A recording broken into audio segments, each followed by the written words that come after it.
We've not been called to adoption. As a matter of fact, we've gone through one adoption, and that's the spirit of adoption as we came into the body of Christ.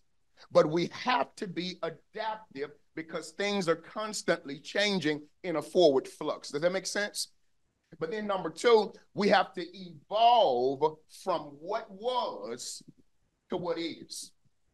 And isn't it amazing how we want to be current, but we talk and complain when things change? But you have to constantly go through a process of evolution, a process of metamorphosis. Anything that's not constantly going through the processes of change is either stagnated, paralyzed, or dead. You got to change.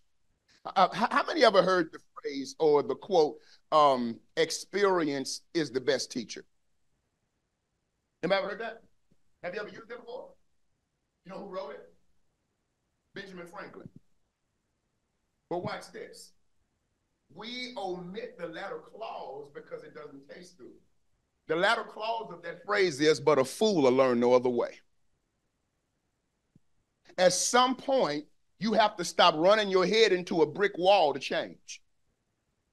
At some point, you have to stop seeing it for yourself to change and let somebody who has gone before you or someone who's already done what you're planning to do tell you what to do in order to change. That's why these classes and these sessions of importation are so necessary, because it prepares us for what shall be. Does that make sense? So changing from what was to what is essential in leadership. Go to number three. Number three is changing leadership styles or methods. How you led in the last season may not be relevant for this season.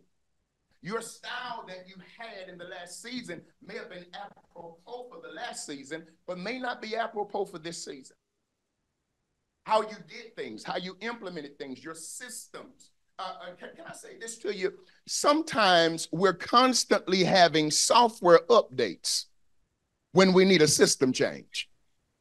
When you put new software on an outdated system, it's still going to be antiquated, and you're going to try to use antiquated methods in a modern movement, and that's never going to work. We've got to shift. Say this with me. Say, I have to shift from antiquity to modernity by any means necessary. Go to number four, developing new skills. It might mean you got to take some classes. It might mean you got to go to school. It may mean you have to come to somebody and say, I don't know. One of the greatest inflammatory indictments, especially in the black church, I'm a part of the black church, so I can talk about the black church. We can be anything we want in here with no credibility. We run off Orlando crudelity, as opposed to credulity, rather, as opposed to credibility. Credulity says, I'm just going to believe you without proof. Credibility says, I need to see some proof. Okay? So what we do is we say, God called me to be this. Oh, come on, do it then if he called you. There's no vetting process. We don't need to see your credentials. We don't even know if you've gone to school or anything like that. And sometimes, B-Walls, that's not even good in this sense, in this particular day, because you can go to paper mills online and get a degree. If you got enough money, you can. But we have to develop new skill sets so we can know what we're doing. Somebody say this with me blindly until I explain it. Say, Lord, help me to shift from trying to sound intellectual when I'm only intelligent.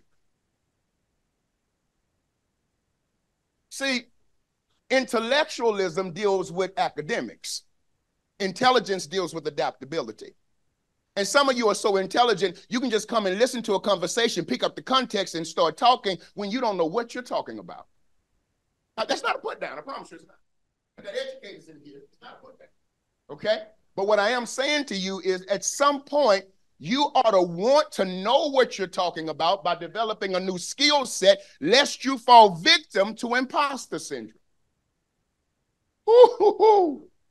Because then, even when I get qualified to be in the room, I feel like I'm not supposed to be in the room. That's why I sit in the back.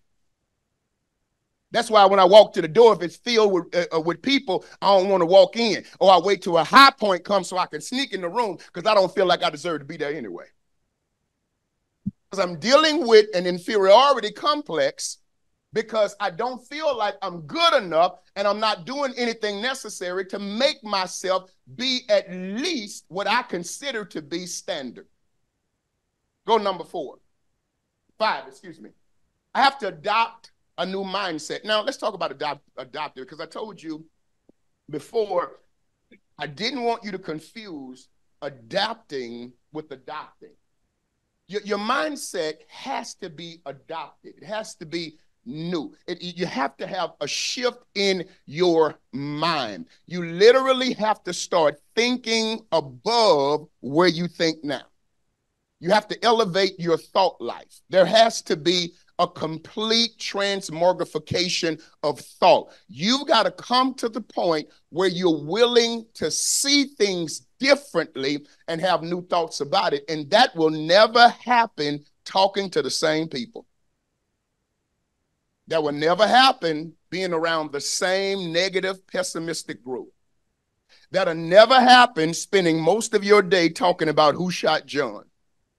That'll never happen spending most of your day scrolling, getting your dopamine fix.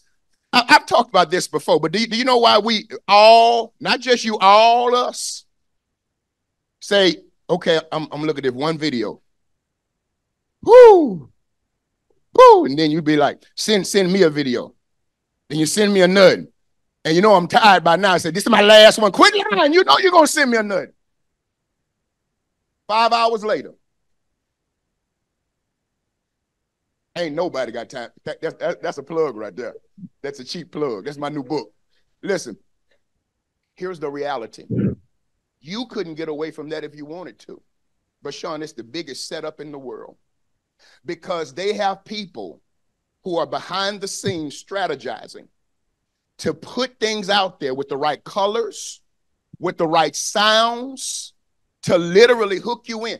Here's a sidebar for you. Here's a sidebar. Those of you that are tripping, you are just mesmerized by the fact I just said I wanted some Sonic's fries, chili cheese fries. And when I got by Sonic, a coupon popped up on my phone. The Lord is good. No, that's called geofencing, where they strategically do that. Because we have integrated AI into our society. So until now, Lord, I'm trying not to do this. It's become a part of what we do in everything, and it reflects everything we desire to do. Someone say desire to do.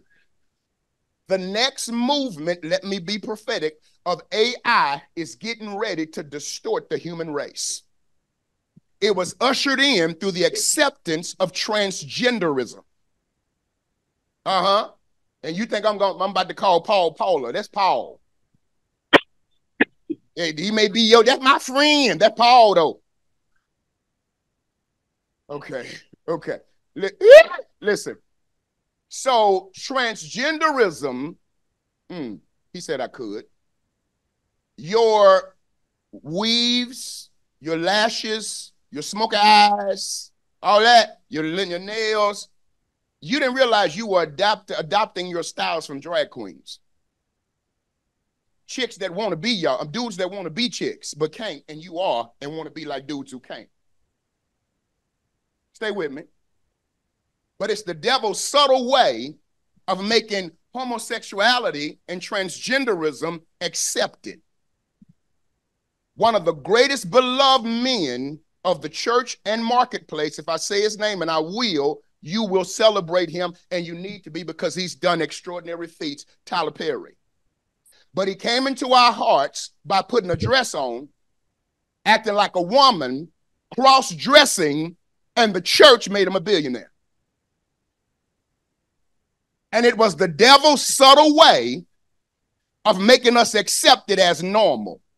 Because the homosexual agenda has never been about rights, it's been about normalcy. And the church has just about allowed it to be normal so until we can't even talk the way I'm talking. Because right now, if some of y'all record me and put me on because y'all sneaky like that, I go viral all day. But here is the setup, Kenny. Transhumanism. because while we're sleeping, technology is advancing, and in the latest AI shows where they have these models, what are those models called that they project that they want to bring out? You know what they do them in auto shows? What's the name of that? Y'all help me, men. The model cars. I forgot. No, it's not test. Prototypes. Oh, okay, but it's not that. But I'll say that. So the latest prototypes that they're testing now is not the AI where you speak into your phone and it writes for you. We didn't realize that was AI when it was AI. They were just getting our toes wet then. Now, when you send the emoji, instead of laughing out loud, you let that laugh for you. That's AI. Stay with me.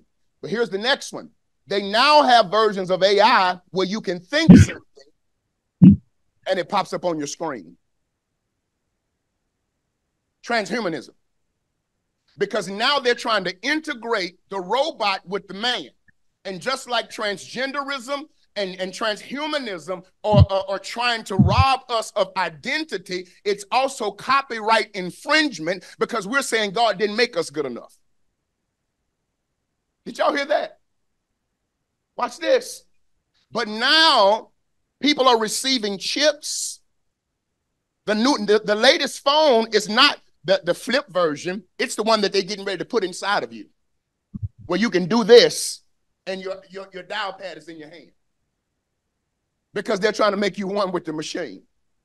I don't even know why I had to go here, but I am trying to tell you, when we adopt and adapt, we've got to make sure that we're being relevant, but don't be irreverent. Because there's a thin line between relevance and reverence. We have to know how far to go. Am I helping you now? So then number 6, that wasn't even my fight. You have to change your approach to better suit the needs of your organization or your team. If it didn't work, why am I still doing it? If I'm not being effective, why am I still doing it? Number 7, it entails flexibility and agility, especially as you navigate the unknown, which means you got to be willing to do some things differently, particularly when you're walking down a path you've never been before. How do you know that's the way to do it if you've never done it? Number 8, it requires continuous learning for essential success. Number 9, it's about moving. They're on the screen, y'all.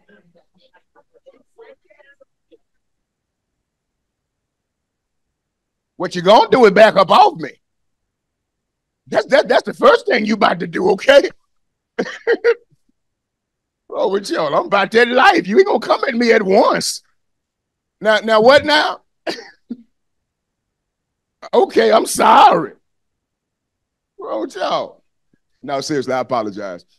Number 6, changing your approach to better suit the changing needs of your organization or team. And the reason I try to run through this, guys, is because, believe it or not, this is just the introduction. I'm trying to get where I'm going, okay?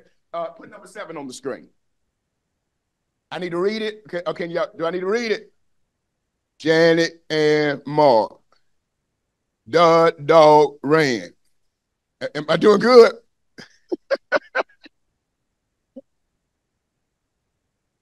Would you rather me read them seriously? I was being comical. Okay. It entails flexibility and agility as you navigate the unknown. Number 8. I'm good, mother? Okay. It requires continuous learning for essential success. Or continuous learning is required for essential success. I didn't elaborate on that, guys, because I talked about developing new skill sets before. That's why I ran through it. Number 9, can I move? It's about moving from traditional, rigid leadership models to a more fluid model. And since y'all scolded me, let me go ahead and elaborate on that. Write this down. The days of autocratic leadership is dead. Okay, can someone give me the meaning of that statement from your perspective, what I just said? The days of autocratic leadership is dead. What does that mean? And y'all, don't mumble, come on. Rigid leadership? Come on, say it again. One person having all of that. That's what autocratic leadership is about. One person making all of the decisions, all of the rules, and doing everything. It's okay. Okay. Doing everything. Write this down. We are shifting from being autocratic to shared leadership.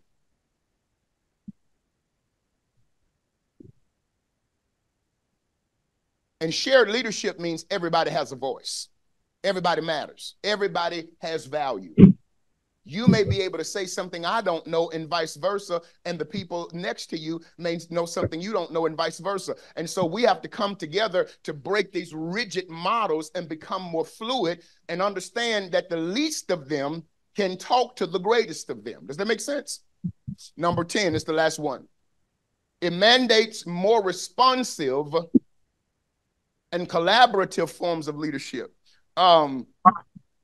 Responsive in the sense where you get a chance to voice what you feel and not be ostracized or demonized for saying so. Sometimes we really don't agree with what's going on, and we really do want to say something, but we fear being vilified or demonized. Does anybody believe that? And so we just go with the flow. We got to create environments where it's safe to say I don't agree. Does it make sense? Stop going along to get along. Sometimes you may keep me from going shipwrecked by telling me I'm wrong. Little do you know, because you always see the finished product when I stand out here, but my greatest work happens in the back room with my team around me telling me what to do. I tell them all the time, just tell me, I say, just put it together, wind me up, take me out the box. Don't I tell y'all that? Let me work and then put me back in the box when y'all done. That's all. And so you got to collaborate with people, because collaboration will equal success in the 21st century. And so with collaborative efforts, let's talk about that, because that means we have to come together and form, write this down, what is called a matrixical model of leadership. A matrixical model. If you know the movie Matrix, just throw an A and L at the end of it. Well, CAL rather. Okay, so no, it is AL. So look at this. That matrixical model, there's always one central matrix, one hub, but then it should give birth to other tentacles. But yet those tentacles should feed right back into that matrix.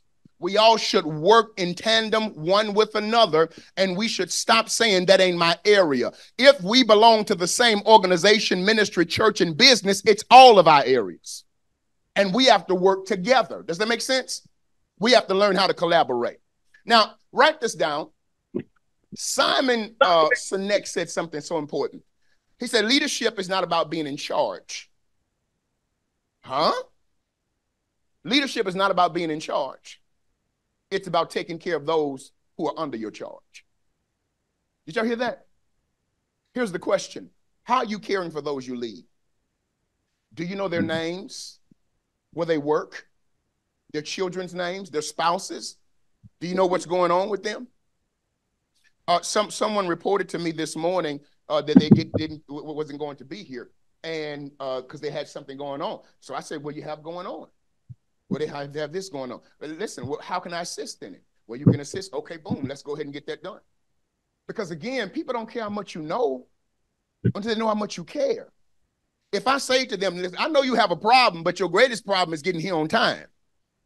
Then at that point, they may go through the motions, but I've actually lost them, or I'm going to start losing them slowly because they'll know I don't care. And if you're not leading from a place of caring, you're not really leading. Say leading is about caring for those under your charge. Now, what this means also, write this down. Here you go, Elder Dwayne. You got to serve from the front and not the back, which means you got to be found doing what you're telling other folks you want done, because it's going to be hard to convince me to do something that you are not displaying yourself. Write this down. Am I going too fast? Okay. Leadership is the ability to utilize your influence to inspire someone to lead and serve others.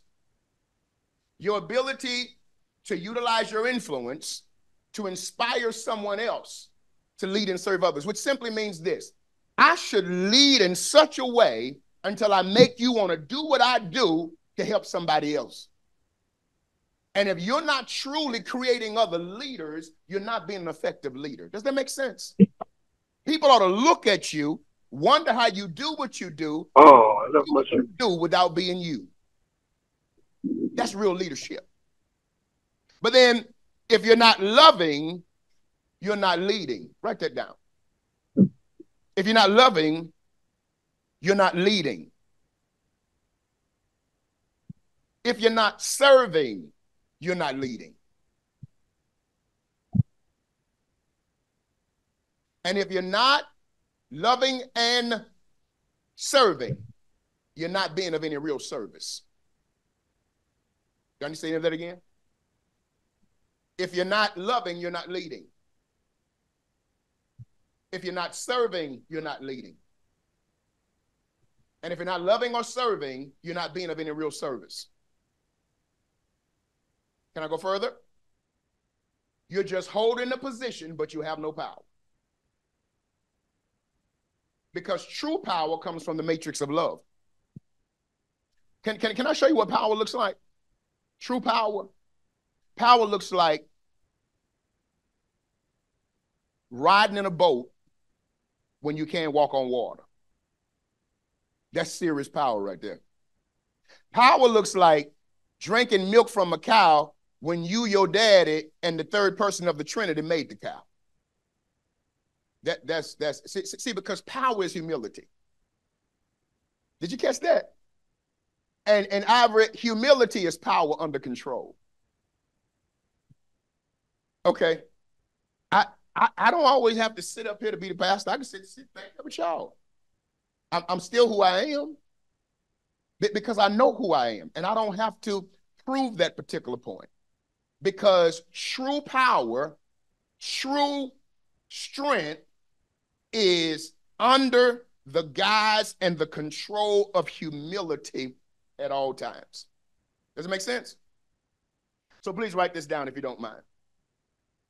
This level of leadershiping can only be ascertained by leading from the front, loving from the middle, and learning from the back. Leading from the front, loving from the middle, and learning from the back. I need some of you to tell me what that means to you. I'm going to say it again for those that are writing. This level of leadership is ascertained by leading from the front, loving from the middle, and learning from the back. I need to hear from you. As many of you, I need to hear from you now. I need to see where you are. What does that mean to you? Go ahead, Pastor BJ.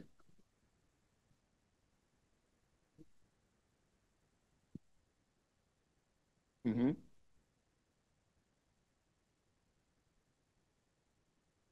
Mm-hmm. Mm-hmm.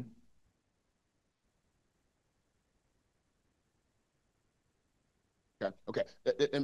And perfect answer. What I want you to do is take that answer from the middle and put it in the back, because that's precisely what learning from the back is.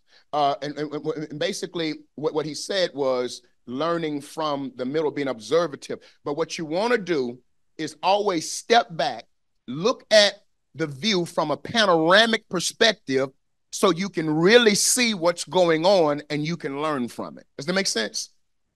As he said, leading from the front means to be an example. It means you're out front, you're setting the cadence, and people can march to it. Make sense? But loving from the middle is where we struggle, because we don't want folk to feel like they can run over us. We don't want people to feel like we're pushovers. And so I got to show you I'm not going to take what you throw at me. Can I tell you something God said to me when I was talking to him about this morning? I said, Father, the reason many times we're not as flexible when it comes to loving people is because we don't want people to feel like they can walk over us. And you know what he said to me, Sylvia? He said, but y'all walk over me all the time. And I don't ever change on you. Isn't it amazing? I won't let you punk me, but God lets me punk him. And if I punk them on Saturday, I wake up with new love on Sunday. Oh, Lord have mercy. If I punk them on Sunday, I wake up with new love. His mercies are new. If he finds a new man, you got to get this. He finds a new reason to fall in love with you every time you open your eyes, and you got the nerve to fall out with people.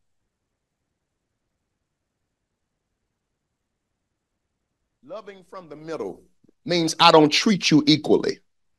I treat you adequately. Parents, help me on this. We have told this lie for years. I love all my children equally, but you don't. You know why? Because they all don't have your same favor. Because all of them are not as obedient. You love them adequately. You don't love them equally. And you got to stop trying to treat people equally and treat them adequately, because the adequately simply says, I got to know how to treat you in the moment. Because I don't care how in love you is. I don't care how you like each other, how much blood you got running through your veins. You are one offense away from losing anybody in your life. You didn't like that one.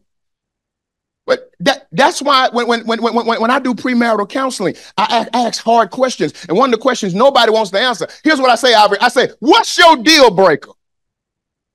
I ain't got no deal. Quit lying. You got a deal breaker. And you got to tell me my deal breaker so I don't break this deal. Who am I helping in here?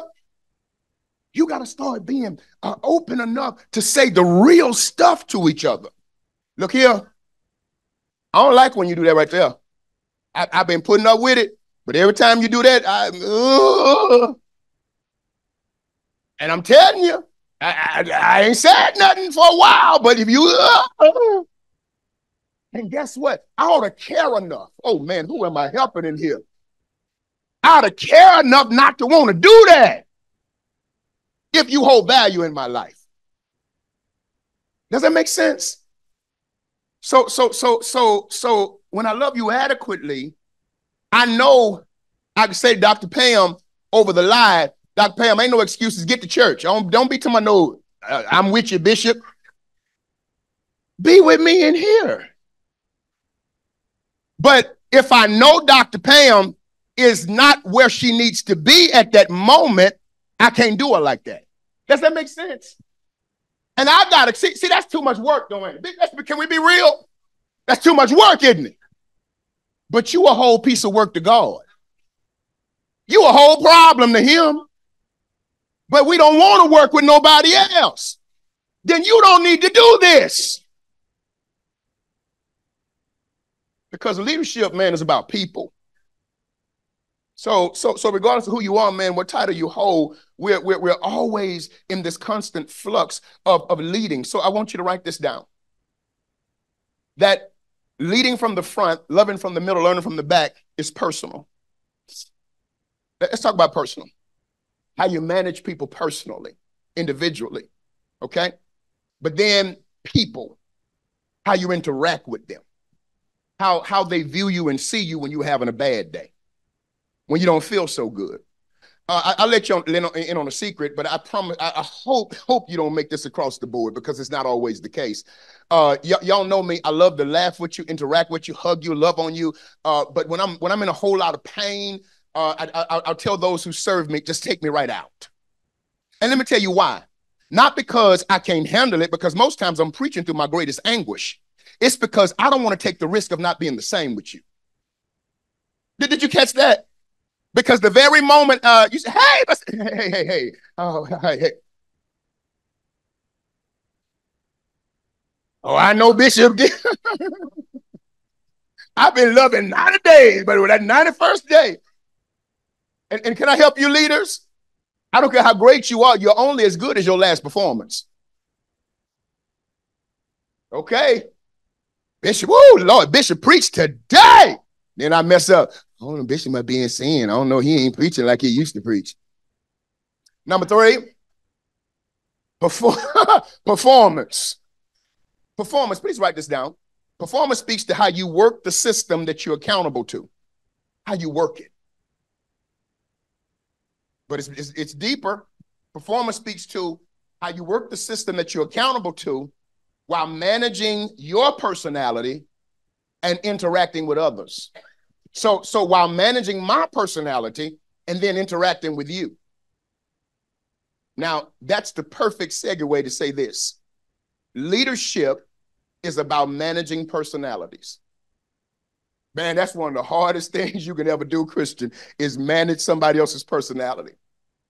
Because many times you can't change them, but you have to adapt to them. And sometimes adapting to them means dying to you. God said something to me so very powerful. He said, the reason many people don't want to lead in this season is because they're not willing to die. And I'm not talking about dying physically, I mean metaphorically to yourself. Because real leadership means making yourself secondary and making others primary. And most of us are too self-absorbed and selfish to do that. And so we always find ourselves carrying titles, but never living up to them because we're not willing to die. If you're going to be effective in marketplace and ministry, you've got to die to yourself and you've got to ultimately be willing to live for others. This is my life. This is what I do. Y'all are what I do, which is why I don't care how much of my time you consume because it's not my own. Did you catch that? I've died to me and I live to you. I live for him, but I live to you. Did you catch that? So please write this down. You should want to lead so until you're so valuable that you're looked upon as invaluable. I'm going to say it again. You should lead so that you become so valuable that you're looked upon as being invaluable. Remember I told you guys before that if your absence doesn't create a deficit, then your presence doesn't make a difference? Out of knowing you're not here because of what you contribute when you are here. Does that make sense? So watch this, guys. You got to get this one. I believe it's really going to bless you. My ultimate goal as a leader is to increase my value. Say that with me. Say, my ultimate goal as a leader is to increase my value. Say, when I increase my value, I'll make you value my time. You ever ran across somebody who was important to you? Politician, preacher, performer.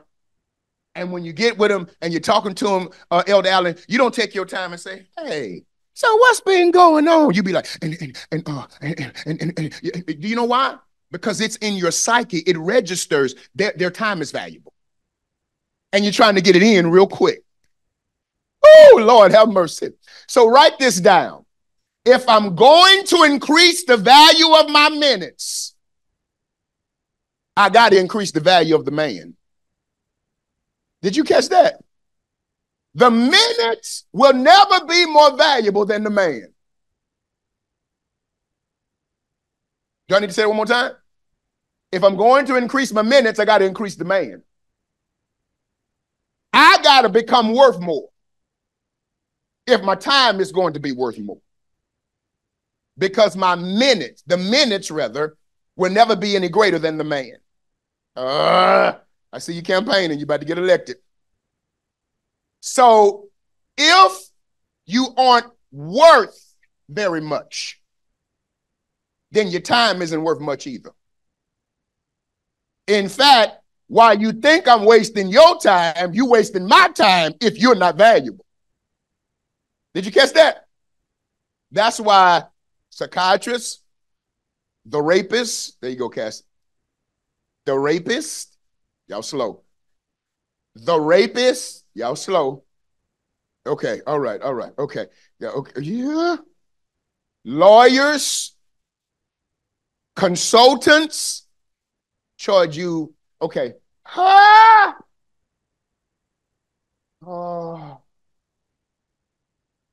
Skin professionals, I'm gonna say that. Charge you by the hour. Because if I said something else, y'all think I wasn't holy. Charge you by the hour. Did you get, yeah, light bulb coming on now, ain't it? Charge you by the hour. Because they make you value their time. So the question is, preacher, how am I going to increase my value? Please write these things down. You increase your value, first of all. Matter of fact, write them down and I'll come back and explain them, okay? Can we do that? Because I don't have much time.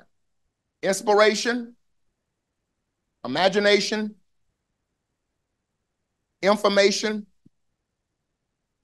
I'm going to say them again. Instructions, influences. Inspiration, imagination, information, instructions, and influences. I'm going to say it again. Inspiration, imagination, information, instructions, and influences. So I increase my value by being inspired. Every person in here needs to understand, and I said this on Wednesday night, and I said Zig Ziglar, who was a motivational speaker, but I got to go back and correct it. It's actually Jim Rohn. I had the two mixed up because Jim Rohn is dead. Jim Rohn said, please write this down. You are the average of the 5 people you spend the most time with. Whoever you are in this room, you're an amalgamation and a coagulation of the 5 folk you always kicking it with, talking to, texting, emailing, IMing, DMing, hanging out with. You're the sum total of those 5 people. Because those are the ones who influence you the most. And I said something, and someone had come and questioned me because I said, you know, people say, I only spend time with my children. Okay. Because, okay. You spending time with folk who can't tell you anything. As a matter of fact, children suck away your intelligence through their inquisitions. So you're actually dumbing yourself down. Did y'all catch that? Did you know therapists and psychiatrists have therapists and psychiatrists? Because they spend all day letting you suck them dry. And you got the nerve not to have nobody greater than you in your circle when everybody looks to you for all the answers, and yet you constantly being depleted but never being replenished. How can you ever grow and become better? Can I tell you why some of you don't and you won't like it? Because unconsciously, say unconsciously. Say unconsciously means I'm not trying to do this. Because I know y'all will shout me down when I'm talking good if I don't say stuff like that. Unconsciously, you enjoy it because you have a Superman syndrome. And you love being the one that got to let folk borrow money. You love being the one that got to go and save them. You love being the one that got to call your name because you feel inferior. I know you get quiet. So you need what I call a portrait of possibility. Watch this, guys. Acts chapter 3, man at the gate called Beautiful. He's lame. He's about 40 years old, which means he's been going to the temple since about 13. So roughly about 27 years, people have been picking him up, taking him to the door of the temple, dropping him off. Nobody could ever bring him into the door. Can we agree on that? But one day, Ricky, 2 men come, Peter and John, and says, look at us. You know what that means? It means beggars had to keep their head down. And this how they had to beg. Can you let me hold something? Can you give me something? Peter and John say, stop that and look. For the first time, he had a portrait of possibility. He saw 2 strong men standing, about to walk where he'd been wanting to go. You need to be able to see somebody moving like you want to move, driving what you want to drive, wearing what you want to wear, doing what you want to do. And if you keep keeping these same inferior people around you, you will never be able to rise above where you are now. You got to be challenged, man. Now, y'all know me. I'm the biggest recluse you can ever find. People say I'm ambiverted. I'm not. I promise you. I'm introverted. I seem extroverted out here.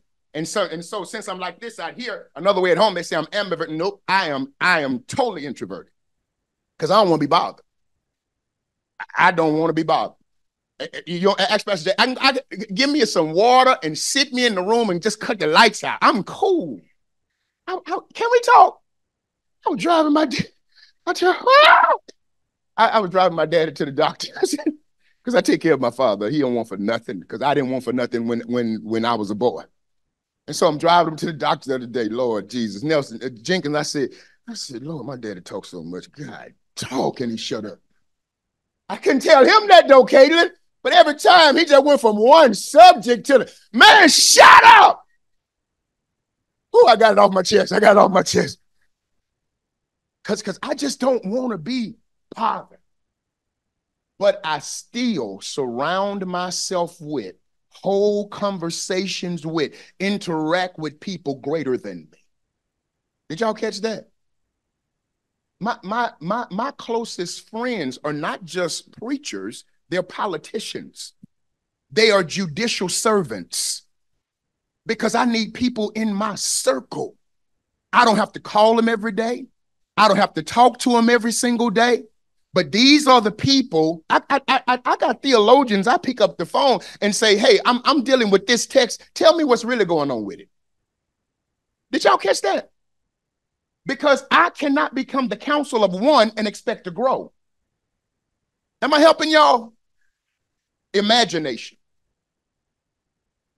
This one little thing that we got dummied down due to incidents and situations and sometimes insensitive parents because they told you to shut up all that, stop thinking about all that. That ain't nothing but a fairy tale and a dream, and now you've lost your sense of imagination.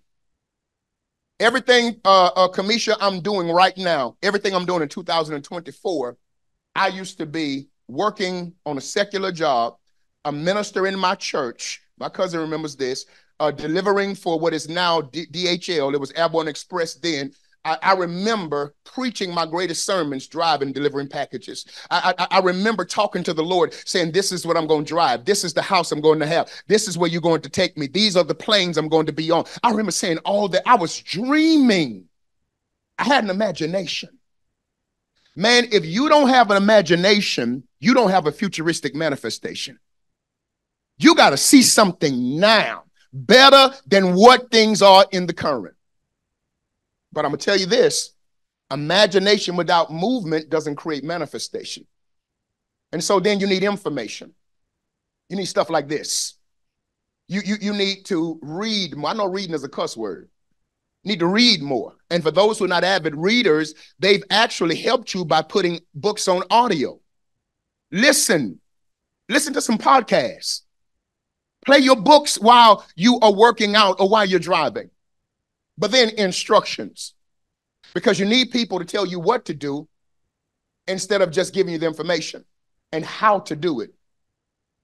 And of course, influences, constantly surrounding yourself with people who's going to make you better. So who you're talking to, who you're spending time with, and who you're teaming up with is very important. And this last minute, I want to challenge you once again and tell you leadership is about managing personalities, and that personality that you got to manage starts with yours. You got to learn how to manage your personality. Stop being so up and down. Learn how to level yourself, and even when you don't want to be bothered, still put yourself in a position to be bothered so you can become better.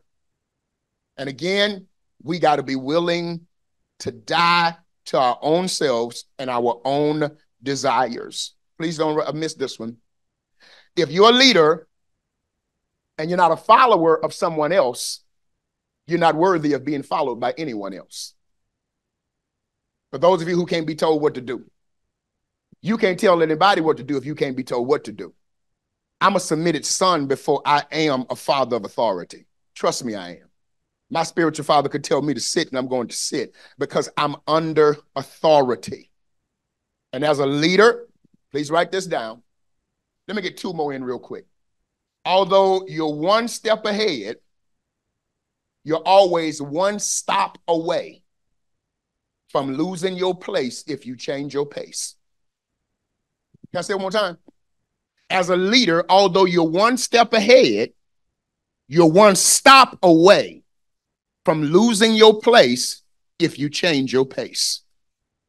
Because there's somebody walking behind you. And you got to always keep forward momentum so that they don't catch up with you and sometimes even overtake you. Last one is this. Being a leader makes you the head of the team, but you also got to be the heart of the team.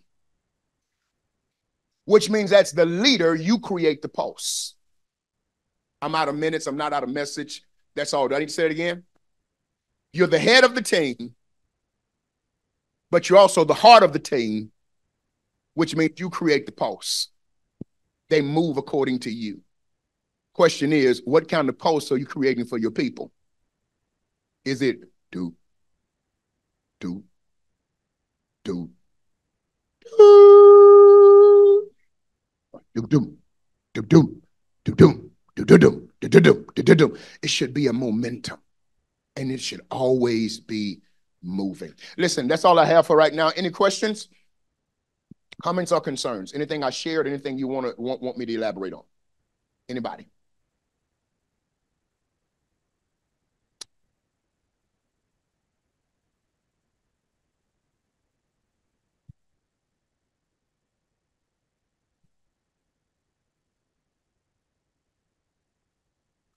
In order to get it done. But to thank you so much, son. Can you say it over? What if you're, like, for example, being self-employed, you're the worker. If you don't get out there and get it, it won't be got. So in that same aspect, as a leader overseeing a ministry, a department, whatever, you're so busy trying to strategize and get everything done that you don't have the time to kind of duplicate yourself in order for a process and mechanisms and all that stuff to work with the team. So how do you balance? But believe it or not, I'm going to give you the short answer and then I elaborate, okay? What you need to do is learn how to trust, just like somebody had to take a chance on you before. The problem with most of us is when we get the chance to have the stage and we're in charge, we are not willing to share that level of trust that someone extended toward us at some particular point. Here's another thing you have to get. When you look in psychology, that's what's called perfectionism, which it stems, this is the crazy part. Perfectionism, you would think, stems from something else. It stems from inferiority complexes. I'm trying to be perfect because I know I'm so imperfect. And since I know I'm imperfect trying to be perfect, you got to be perfect or you can't work for me.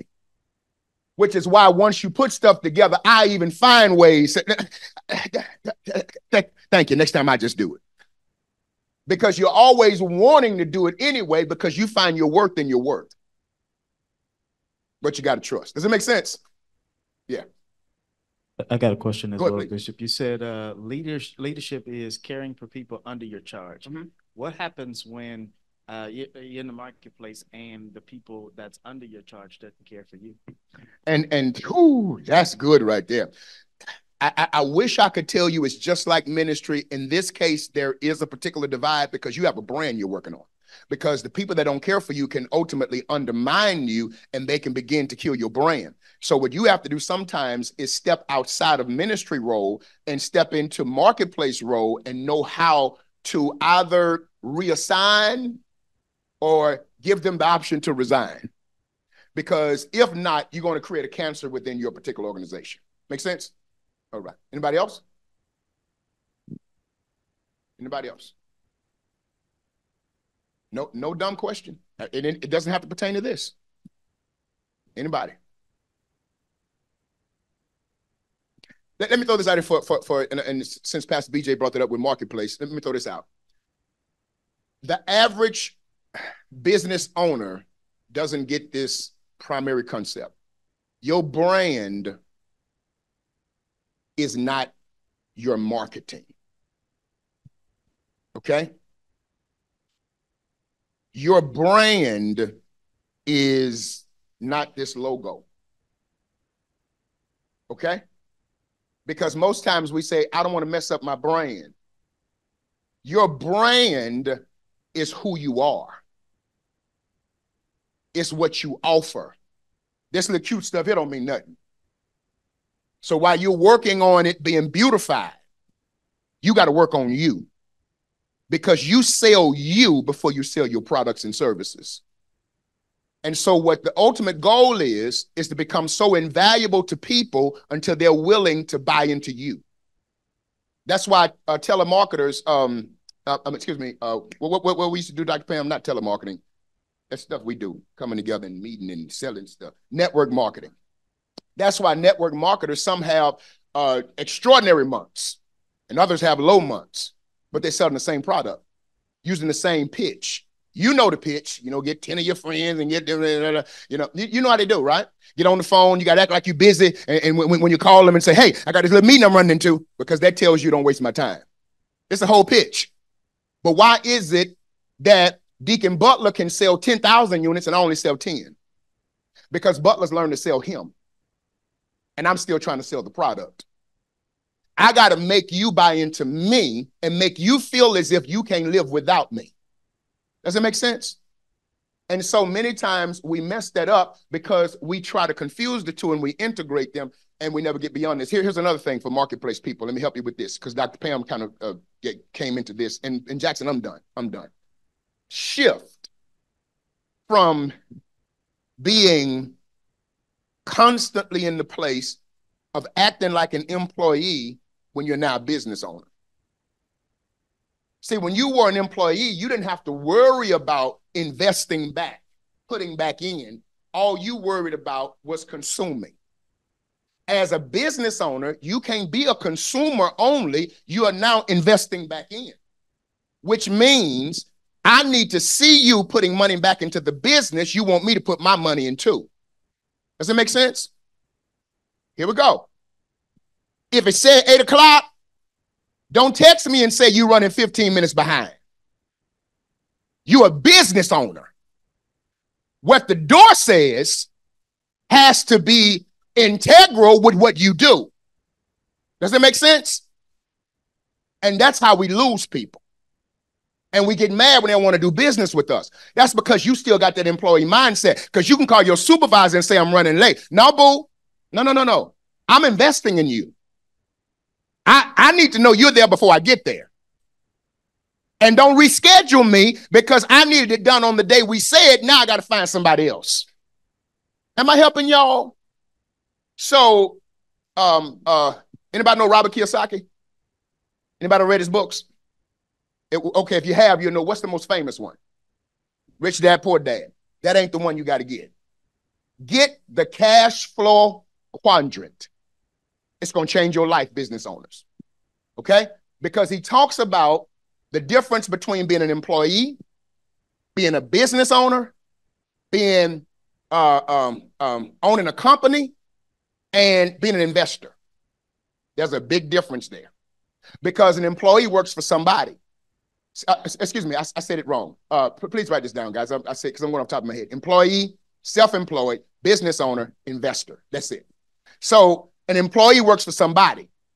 Self-employed works for themselves. Here's the problem with that, though. I don't have employees. So, my problem now is, Pastor Jay, I ain't accountable to nothing. So if I want to take 3 hours lunch break, I take 3 hours lunch break. If I don't want to work today, I don't go to work today.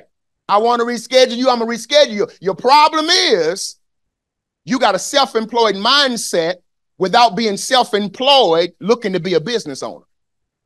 A business owner is responsible for other people. So now while I'm self-employed, I got to treat myself like a business owner, and I've got to make sure I'm running my self-employed business like I have a company. So once I shift, I don't have to get ready. I'm already ready. So now I'm in charge of people. I'm going to stop here, Brian, and it's going to make sense. But my ultimate goal is not to be in charge of people.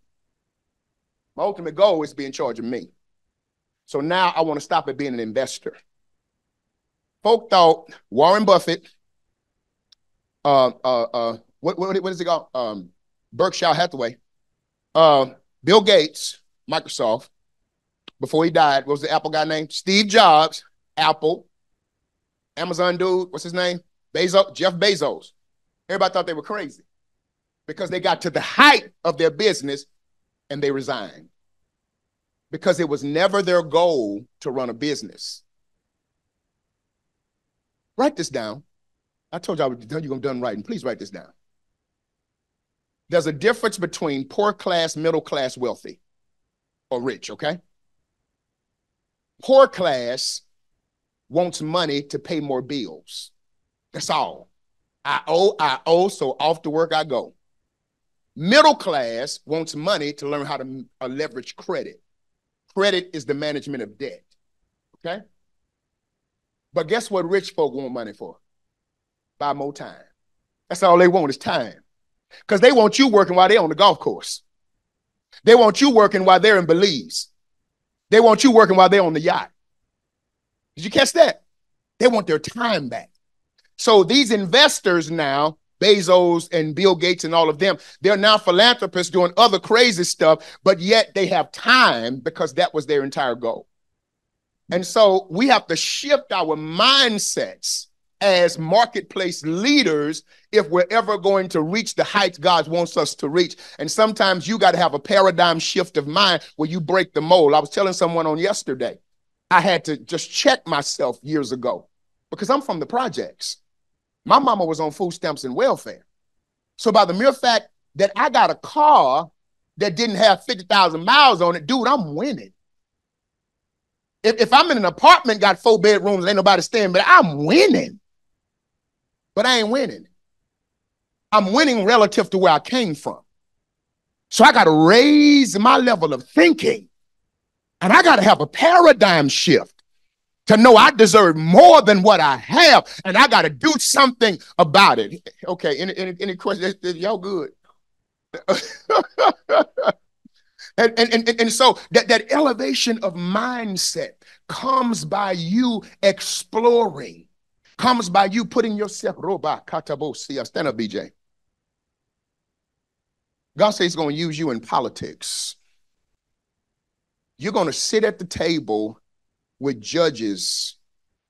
And God said you're going to sit at the table with mayors and governors and shot callers of systems. The Lord said he's raising you up to be a voice for your generation. He says, keep accepting every crazy invitation to walk through crazy doors. Let people keep talking. Let them keep wondering. But God said he's setting you up to put you in a place where no man is going to be able to take you down. Yeah, y'all ought to give God some praise, man.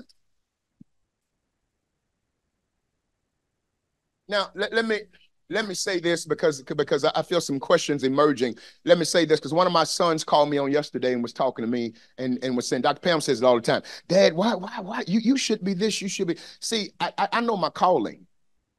My calling is to build y'all. My calling is to put people where they need to be.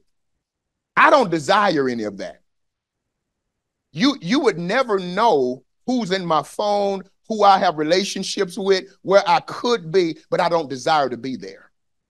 I like to be where I am.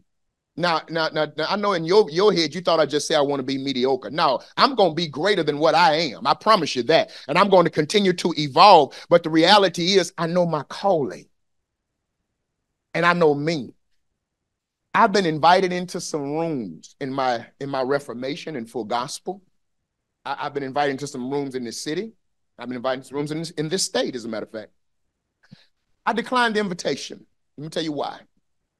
Because I asked them, could I really say what I want to say? And they said, no. I said, well, I can't go. I promise you. I'm going to say something going to shake the whole room. Because I'm for the underdog. I'm for the ones you've been mistreating. I'm for the marginalized and the people that don't have a voice. And if you want to keep sitting at the table and finding ways to work around them, I don't need to be at those tables. I need to be somewhere where I can make a difference.